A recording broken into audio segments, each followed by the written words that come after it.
ప్రతి వ్యక్తిలోనూ పరమాత్మే ఉన్నాడు అని మనం చూసినప్పుడు అది మనకు అర్థమవుతుంది.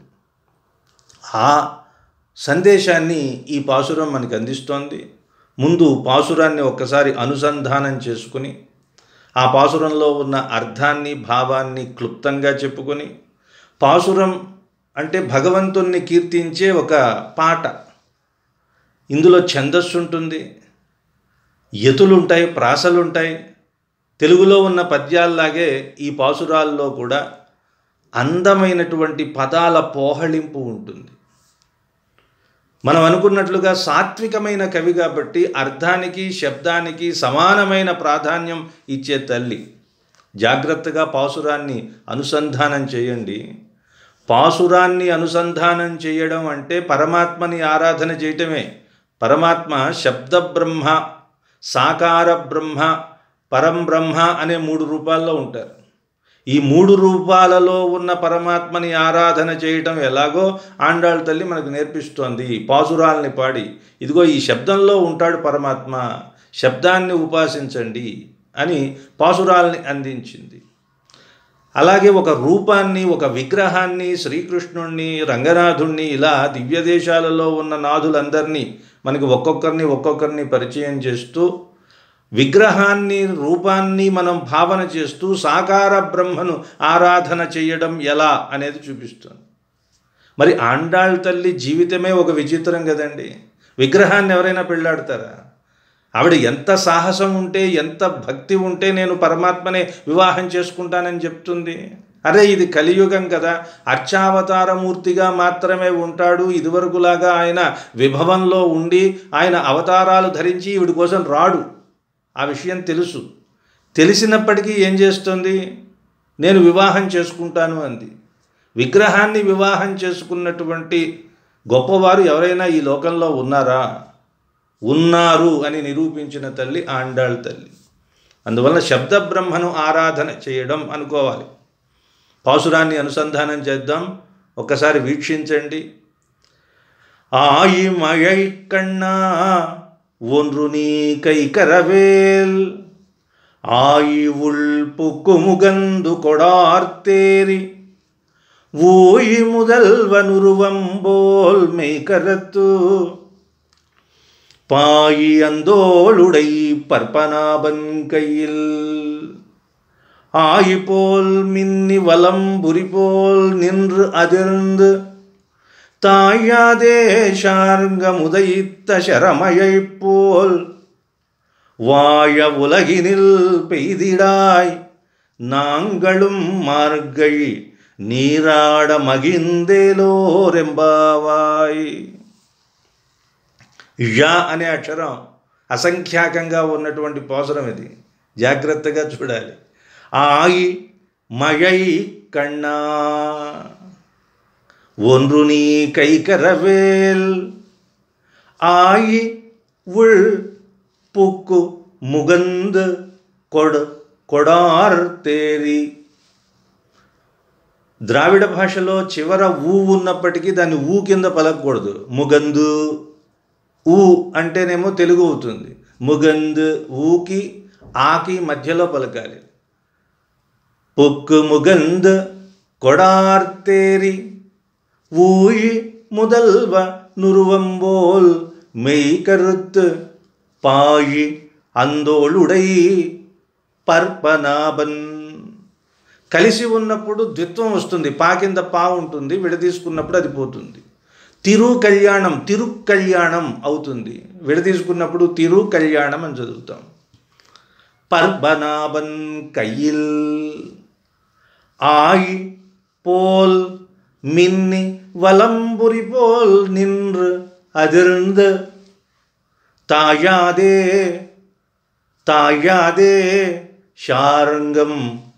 ஷார்ங்கம் உதைத்த ஷரமழை போல் வாழ உலகினில் பெய்திடாய் நாங்களும் மார்கழி நீராட మగిందేలోరెంబావాయ్.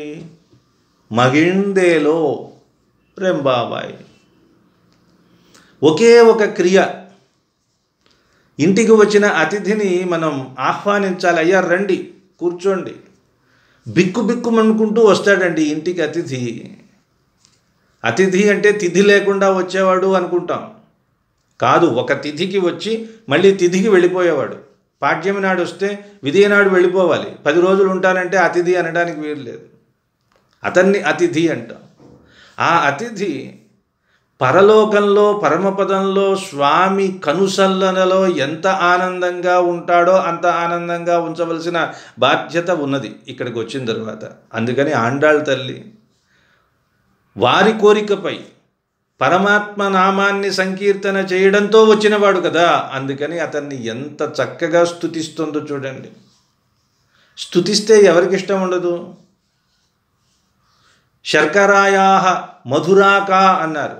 పంచదార కంటే మధురమైనదేది ఈ లోకంలో?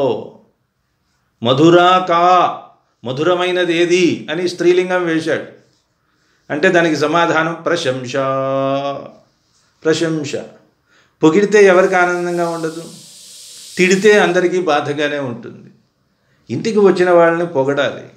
వాళ్ళల్లో ఉన్న వ్యతిరేక భావాలని గుర్తుపెట్టుకుని వాటినే సూచిస్తూ వాళ్ళని నిందించటం కంటే ఉన్న ఒక మంచి విషయాన్నైనా గుర్తు చేసి నువ్వు చాలా గొప్పవాడివయ్యా. మేఘం వచ్చింది, పర్జన్యుడు వచ్చాడు, మేఘం వచ్చి వర్షం కురిపిస్తుంది. పాజిటివ్గా చూసేవాడికి, ప్రతికూలంగా చూసేవాడికి ఆహా మేఘము అందరికీ ఆనందాన్ని కలిగిస్తుంది, చల్లదనాన్ని ఇస్తుంది, నీరిస్తుంది అని. వ్యతిరేకంగా చూసేవాడు వస్తుంది, కాసేపు కురిపిస్తుంది, మళ్ళీ పోతుంది. తర్వాత ఎప్పుడైనా రోజు వస్తుందా అంటే తృప్తి ఎక్కడ ఉంటుంది మనిషికి? అలాంటి వ్యతిరేక భావానికి పోకుండా ఆనుకూల్యమైన భావాలతో ఉండాలని ఆండాళ్ తల్లి ముందు మేఘాన్ని ఇలా ఆహ్వానిస్తోంది. ముందు కొంచెం అర్థం తెలుసుకుని తర్వాత విశేషాల్లోకి వెళ్దాం. ఆయి మழை కన్నా, ఇదంతా ఒకటే సంబోధన, మేఘానికి సంబోధన. ఆయి, ఆయి అంటే గుండ్రంగా ఉన్న అని ఒక అర్థం, విశాలమైన సముద్రము అని ఇంకొక అర్థం, గంభీరమైన అని ఇంకొక అర్థం. సంస్కృతంలోనూ తెలుగులోనూ శ్లేషలతో రకరకాల పద్యాలు రాయటం మనం చూసాం. ఒకే ఆయి అన్న పదాన్ని తీసుకుని ఒక్కొక్క పాదంలో ప్రారంభంలో అది పెట్టి ప్రాస ఉంటుందన్నామే చూడండి. ఆయి ఆయి ఆయి అన్నిట్లో ఆ ఝ అనేది ఉంటుంది ద్వితీయాక్షరం కింద. ఒకే పదానికి ఉన్న విభిన్నమైన అర్థాలతో చేసిన చిత్రమైన ప్రయోగం ఇది. ఆయి మழை కన్నా, ఆయి అంటే గంభీరమైన సముద్రం అంతటి, మழை, మഴ అంటే వర్షము, వర్షాన్ని కురిపించే కన్నా. ఒక అర్థమేమో కన్నా అంటే ముద్దుగా పిలవటం, కണ്ണన్ అని వీళ్ళు పిలుచుకుంటారు శ్రీకృష్ణుణ్ణి. ఆయనే కണ്ണన్.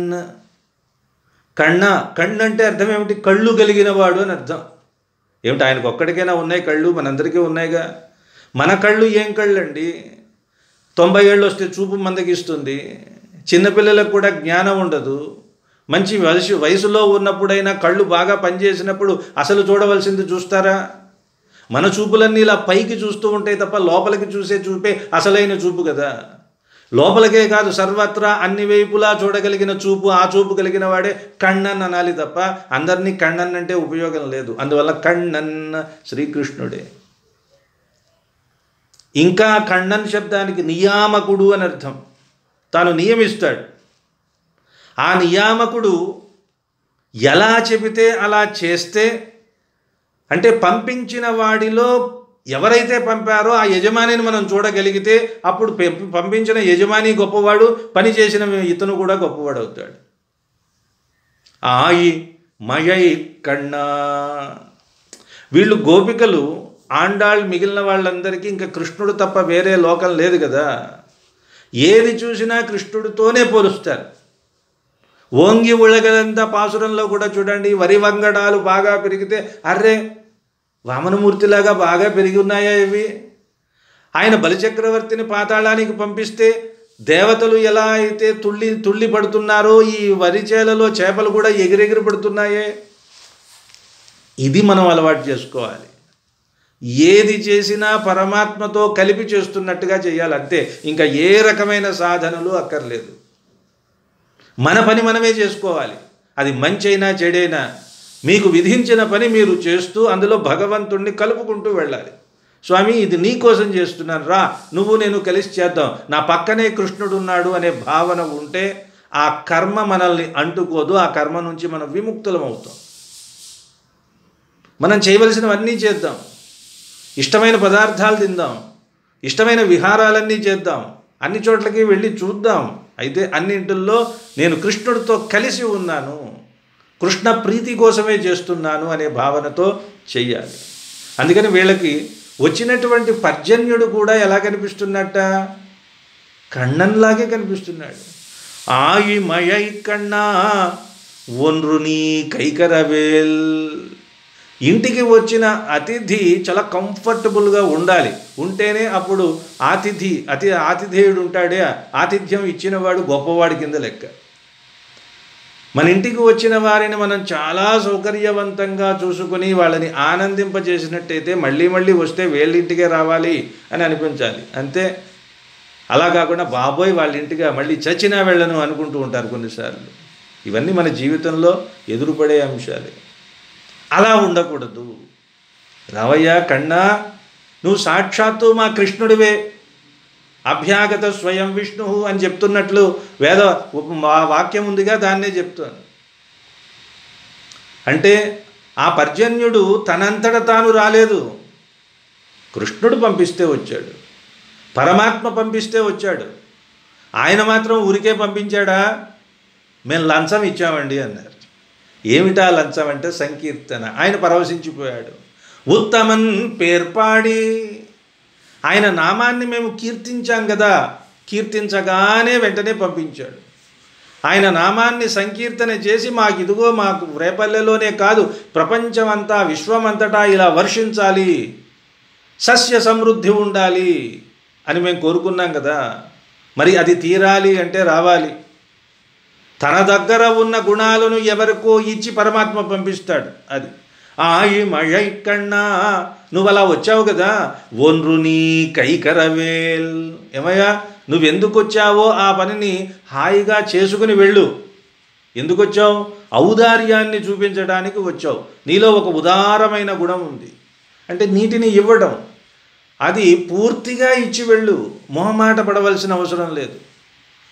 మొహమాటం ఎప్పుడు పడతారు అంటే ఆయన మనసు వికసించకుండా ఉందనుకోండి. వచ్చాను, వీళ్ళు ఏదో ఆదరిస్తారనుకుని వచ్చాను, అందువల్ల వీళ్ళకి ఇంత అనవసరంలే, ఇది ఇచ్చిపోదాం అని అనిపించుకోకుండా అతన్ని బాగా ఆనందింపచేసి ఆయనకి చెప్తున్నారు. ఉదారత అంటే నిన్ను చూసి నేర్చుకోవాలి కదా.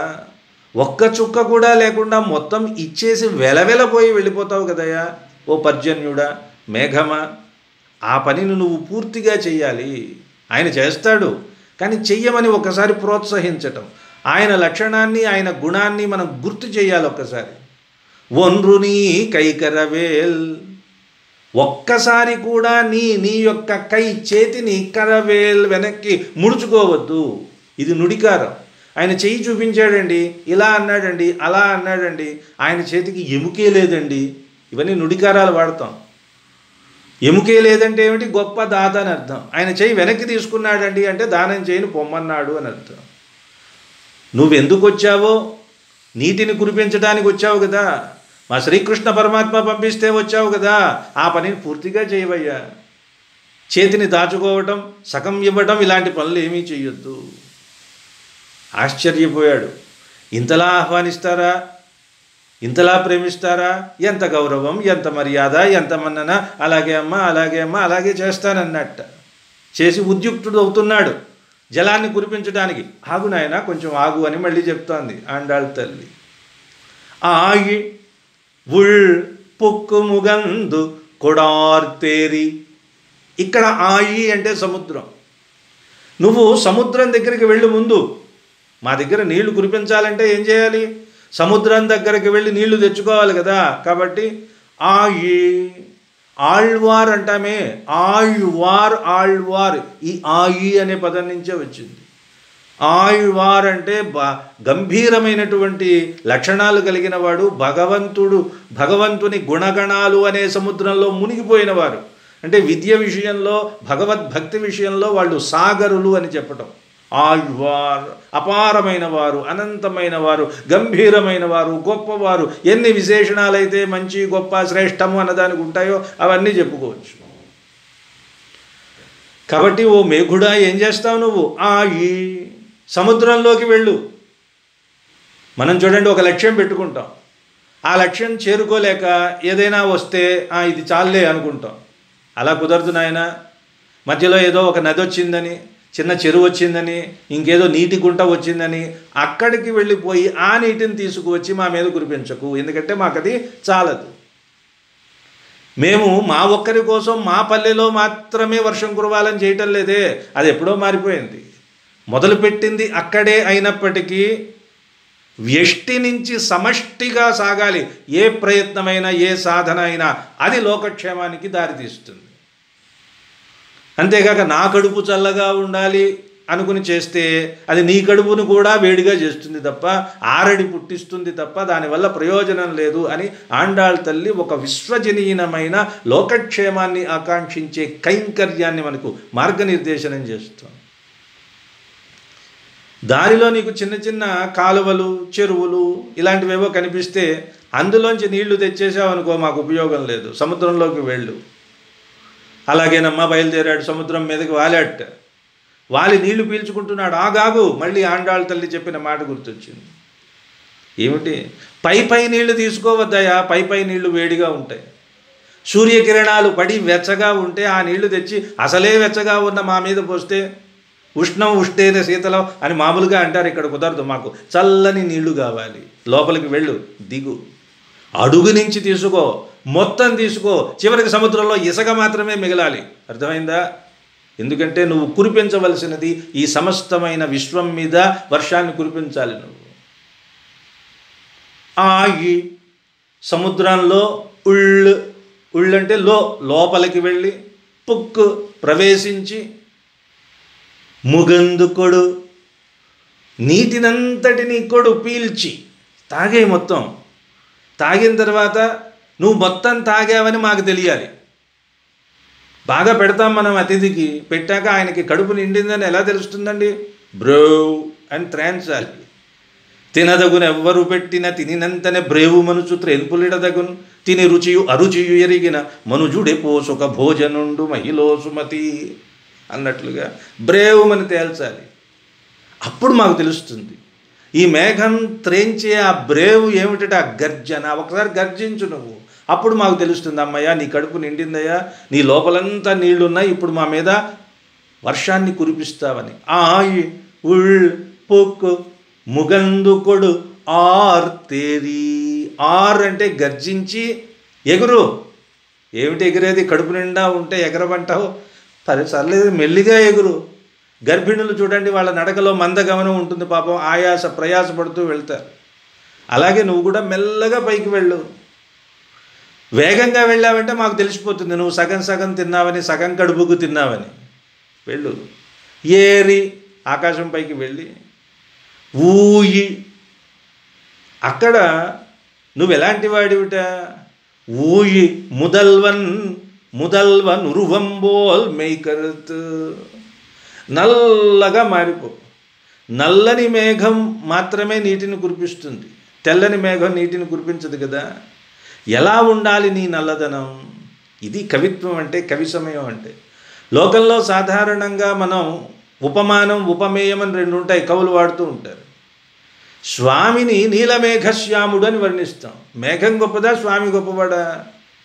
ఆ మేఘం ఒక కాలంలోనే వర్షిస్తుంది, ఒక చోటే వర్షిస్తుంది, అన్ని చోట్ల వర్షించలేదు. ఇట్లా ఏదో రకరకాలైన లోపాలు ఉంటాయి. స్వామి అలా కాదే, ఆయన ఉదార గుణం అనంతమైనది. ఎవరికి ఏది కావాలంటే, ఎప్పుడు ఏది కావాలంటే, ఎలా కావాలంటే అలా ఇస్తాడే. ఒక్క నీటిని మాత్రమే ఇస్తుంది, ఈయన సర్వస్వం ఇస్తాడు. మరి ఇలాంటి వాడిని తీసుకుని వెళ్ళి ఆ అల్పమైన మేఘంతో పోల్చడం ఏమిటండి? ఉపమానం ఎప్పుడు ఉత్కృష్టమైనది ఉండాలి కదా, ఉపమేయం కొంచెం తక్కువ ఉండాలి కదా. ఆమె ముఖం చంద్రబింబంలా ఉంది అంటే చంద్రబింబం గొప్పది. ముఖంని తీసుకుని వెళ్ళి చంద్రబింబంతో పోలిస్తే ఆహా, చంద్రబింబంలో ఉండే ఆహ్లాదము, శైత్యము ఇలాంటివన్నీ ఈవిడ ముఖంలో కూడా ఉన్నాయి కదా అని ఆనందిస్తారు. మరి స్వామిని నీలమేఘశ్యాముడని మనం స్తుతి చేయడంలో ఏమిటి ఆంతర్యం? దాన్ని మార్చేసింది ఆండాళ్ తల్లి. ఏం చేసింది? అయ్యా, ఓ మేఘమా నువ్వు మా స్వామిలాగా మారిపో నల్లగా అన్నది. ఇప్పుడు మేఘం ఉపమేయమైంది, స్వామి ఉపమానమయ్యాడు. అసలు పోల్చవలసిన పద్ధతి ఇది.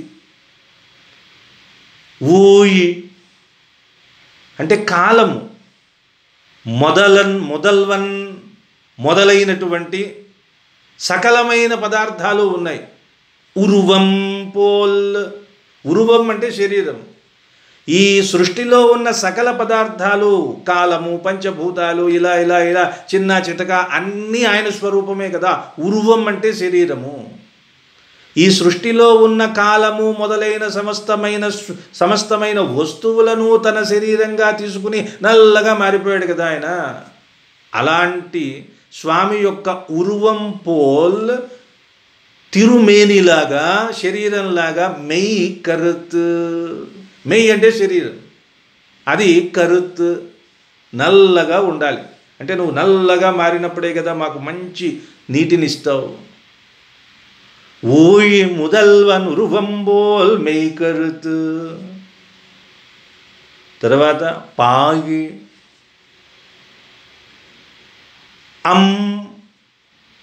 పాయి అంటే మంచి బలం కలిగిన, శక్తి కలిగిన అని అర్థం. అంటే అందమైన, తోళ్ భుజములు కలిగిన. పాయి తోళు ఉడై కూడిన, తోళ్ ఉడై తోళుడై కూడిన. పర్పనాభన్ కయిల్, నువ్వేం చేయాలి? సముద్రం లోపలికి వెళ్ళాలి. జాగ్రత్తగా గమనించండి. వర్షం పడడం అనే ఒక ప్రక్రియ ఎలా జరుగుతుందో దాన్ని పరమాత్మ అనుగ్రహం అనే ఒక లక్షణానికి అన్వయించి చెబుతోంది. వర్షం అంటే ఏదో వస్తోందని కాదు. పరమాత్మ పంపించినటువంటి పర్జన్యము ఆయన అనుగ్రహంతో కలుగుతుంది. ఆ మేఘం ఏం చేయాలి? సముద్రంలోకి వెళ్ళాలి, లోపలికి వెళ్ళాలి, చల్లటి నీటిని మొత్తం తీసుకుని రావాలి, పైకి వెళ్ళాలి, నల్లగా మారిపోవాలి. వెంటనే వర్షం కురిపించేసింది అనుకోండి, మేము తట్టుకోలేమయ్యా, నువ్వు వస్తావు అని మేము కొంచెం ఉవ్విళ్ళూరాలి. భోజనాలప్పుడు కూడా చూడండి, సహపంక్తి భోజనం పెట్టేటప్పుడు అందరినీ కూర్చోబెట్టి ఒక్కొక్క పదార్థం వేస్తూ ఉంటారు. వెంటనే పట్టుకుని తీసుకుని తినేయకూడదు, ఆగాలి. వడ్డనంతా పూర్తయ్యే వరకు ఆగాలి. ఎందుకు? సంప్రదాయం అదంతా అలా ఉంచితే ముందు జఠర లోపల రసాలు బాగా ఊరుతాయి. ఒక రకమైన ఉవ్విళ్ళూరడం అనే లక్షణం. తినాలి తినాలి తినాలి, అప్పుడు తిన్న తర్వాత తృప్తి ఉంటుంది. అలా కాకుండా ఇప్పుడు చేస్తున్న భోజనాలు ఆ రోడ్డు మీద నిలబడి, అక్కడ నిలబడి, చేతిలో పట్టుకుని అవి పెట్టి ఇవి పెట్టి నానా బీభత్సం చేసి ఎంగిలి మంగళం చేసుకుని తింటే ఆ తిన్న తృప్తి ఏముంటుంది? ఉండదు కదా. ఏదో నువ్వు వస్తావు వస్తావు వస్తావు వర్షం కురిపిస్తావని మేము ఎదురు చూసి తన్మయత్వంతో ఉండి వస్తున్నాడని ఎదురు చూస్తే, అప్పుడు నువ్వు వస్తే కురిపిస్తే మేము ఆ వర్షాన్ని అనుభవిస్తాము, ఆనందిస్తాం తప్ప వచ్చి ఉన్న బలంగా చెప్పా పెట్టకుండా వచ్చి దడదడమని వర్షం కురిపించేసి వెళ్ళిపోయావనుకో మాకు ఆ అనుభవం కాదు. అందువల్ల నువ్వు వస్తున్నట్టు ముందు తెలియజెప్పు.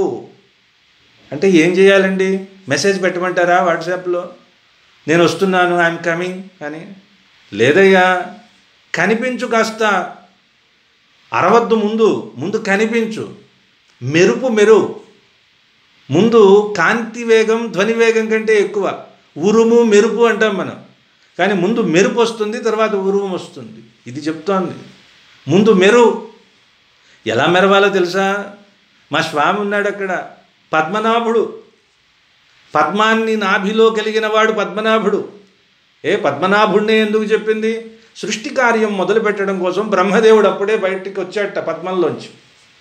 అందువలన పద్మనాభుడు అంటే బ్రహ్మతో కూడినటువంటి వాడు.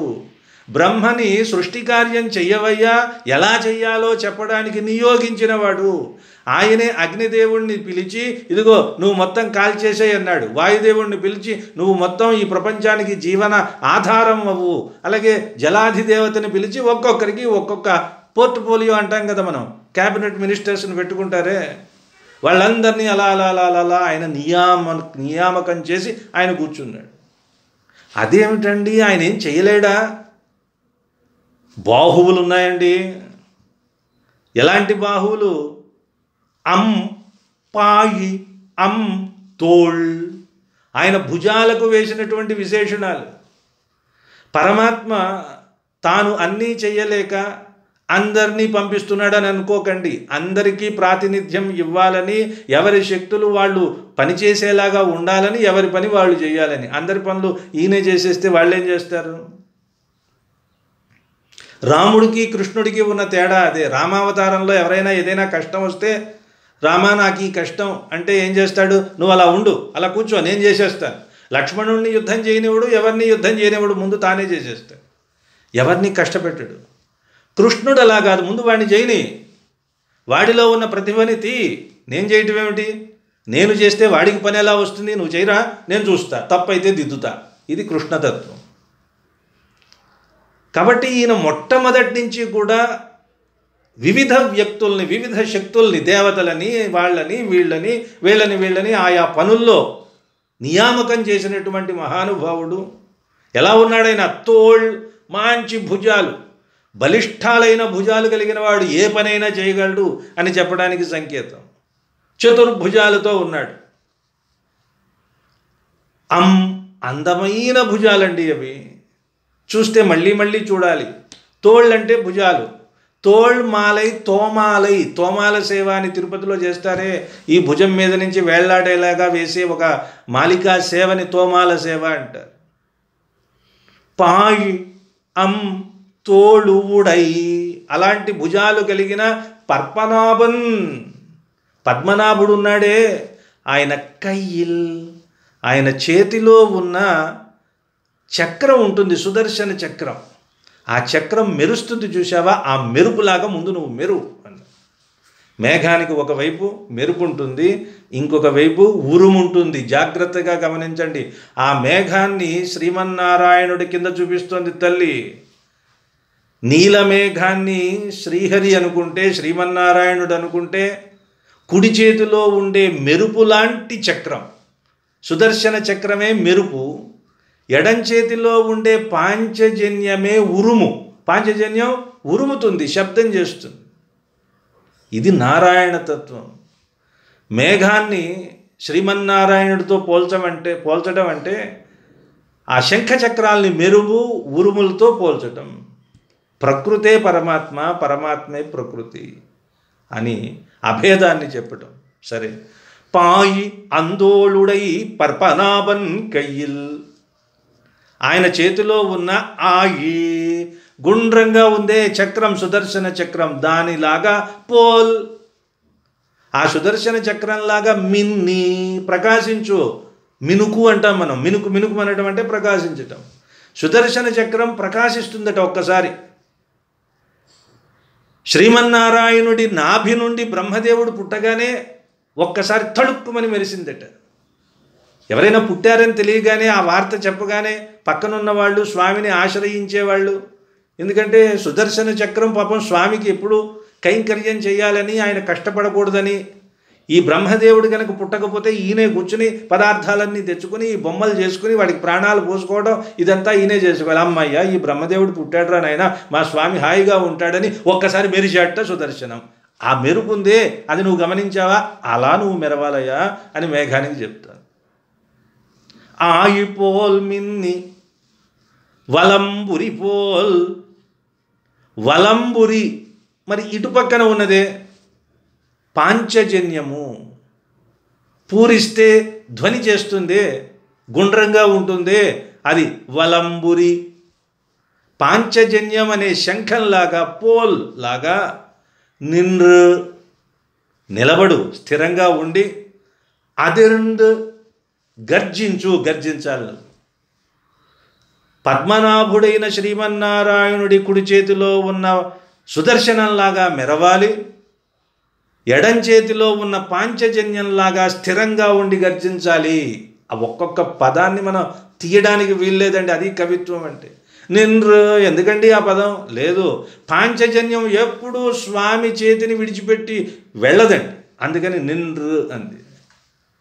సుదర్శనం అప్పుడప్పుడు వెళ్ళొస్తూ ఉంటుంది బయటికి. ఎవరైనా రాక్షసుడిని చంపాలి అంటే ఇలా వేస్తే వెళ్తుంది, కానీ మళ్ళీ గోడ కొట్టిన బంతిలా వచ్చేస్తుంది. ఎందుకని? దానికి అసూయ. అదిగో పాంచజన్యం ఎప్పుడు స్వామి చేతిని విడిచిపెట్టి ఉండట్లేదే, నన్ను మాత్రం పంపిస్తున్నాడు, నేను మాత్రం బయటికి వెళ్ళి ఎలా ఉండగలను అని మళ్ళీ వెంటనే వచ్చేస్తుందట. పని అయిపోగానే వచ్చి మళ్ళీ చేతిలో కూర్చుంటుంది. అమ్మయ్య, అప్పుడప్పుడు సుదర్శనమైనా బయటికి వెళ్తుందేమో కానీ పాంచజన్యం వెళ్ళదు కదా. ఆ విషయాన్ని చెప్తుంది. నువ్వు అలా నిలిచి అదిందు గర్జించాలి, ఉరమాలి, ఉరిమి ఇక వర్షించు. ఎలా వర్షిస్తావు? స్వామి చేతిలో శారంగం అనే ఒక ధనువు ఉంది కదా. తాజాదే, తాళుట అంటాను తెలుగులో, అంటే అడ్డు ఆపు లేకుండా, తట్టుకోలేని రీతిలో ఎడతెగకుండా కురిపించాలి నువ్వు వర్షాన్ని. ఎట్లా? శారంగం. శార్గం అనే ధనువు స్వామి చేతిలో ఉంటుంది. ఆ ధనువు చేతిలో, ఆ చేతి నుండి ఉదయిత విడవబడిన, అంటే ఆయన బాణాలు వేస్తాడు. వేస్తే శరమయై, ఆ బాణము వర్షంలాగా కురిస్తే ఎలా ఉంటుందో అలా కురవాలయ్యా, బాణవర్షంలాగా. ఆ వర్షానికి మేమంతా ఏం చేయాలి? మేమంటే ఈ లోకమంతా వాഴ ఆనందించాలి, సుఖాన్ని పొందాలి. ఎవరు? ఉలగినిల్, లోకంలో ఉన్న వారంతా సుఖాన్ని పొందాలి. ఆ రకంగా పెయిదిడాయ్, కురిపించు, వర్షాన్ని కురిపించు. ఆ వర్షంలో నాంగళం, మేం కూడా మార్గళి, ఈ మార్గళి మాసంలో నీరాడ స్నానం చేయడానికి మగిళ్, మగిళ్ అంటే ఆనందాన్ని పొంది స్నానం చేయడానికి ఏలోరెంబావాయ్. కేవలం మేము ఒక్కరం స్నానం చేసి ఆనందం పొందటం కాదు, ఈ లోకమంతా హర్షించేలా నువ్వు వర్షించాలి పర్జన్యదేవా అని స్వామి పంపించిన పర్జన్యుణ్ణి ఆండాళ్ తల్లి ఎంత గొప్పగా వర్ణించి అందులో కూడా పరమాత్మనే చూస్తుంది. శంఖాన్ని చూసింది, చక్రాన్ని చూసింది, ధనువుని చూసింది, శారంగం. అబ్బబ్బబ్బా, ఆ ఒక్కొక్క ఆయుధాన్ని, ఆ వైభవాన్ని తలుచుకుంటే ఒళ్ళు పులకించిపోతుంది. రామావతారంలో శూర్పణఖ చెప్తుంది, ఏమిటన్నయ్యా, ఏమిటా వీరుడు, ఆయన బాణం వేస్తే విల్లు ఎప్పుడు ఎత్తాడో తెలియదు, ఎప్పుడు దించాడో తెలియదు, బాణం ఎప్పుడు వేశాడో తెలియదు, మొత్తం మన జనస్థానంలో ఉన్న 14,000 మంది రాక్షసుల్ని నాశనం చేసి పారేశాడని చెప్తుంది. మండలాకారంలో తిరుగుతోంది అంతే విల్లు, ఒక గుండ్రంగా ఉంది, ఎవరూ కనిపించట్లేదు అక్కడ. అలాంటి వేగం కలిగి వర్షం కురిసినట్లుగా బాణవర్షం కురిపిస్తాడైన. సుమాలి అని రాక్షస రాజు, వాడిని సంహరించడానికి కూడా శ్రీమన్నారాయణుడు వెళ్ళి అక్కడ కూడా వర్షాన్ని కురిపించట. ఆముక్తమాల్యదలో శ్రీకృష్ణదేవరాయలు చెప్తాడు, పిడికెడు కవును కొప్పుగని ప్రేమ త్రివక్ర సమంగి చేసితే, పిడికెడు కవును కొప్పు పైపెచ్చు గుణంబును కంటినంచు నేర్పడర నిజ త్రివక్రతయు బాపగ, ఆ సుమాలిపై జడిగొన అమ్ములీను హరిషాన్గ ధనుర్లత బ్రోచుగావుతన్. ఆ సుమాలి మీద శార్గం అనే ధనువు నుండి బాణ పరంపర కురుస్తోంది. ఈ ఒక్క పద్యంలో అందం చెప్పాలంటే గంట పడుతుంది. అలాంటి బాణవర్షం కురిపించాడు. ఆ బాణవర్షం లాంటి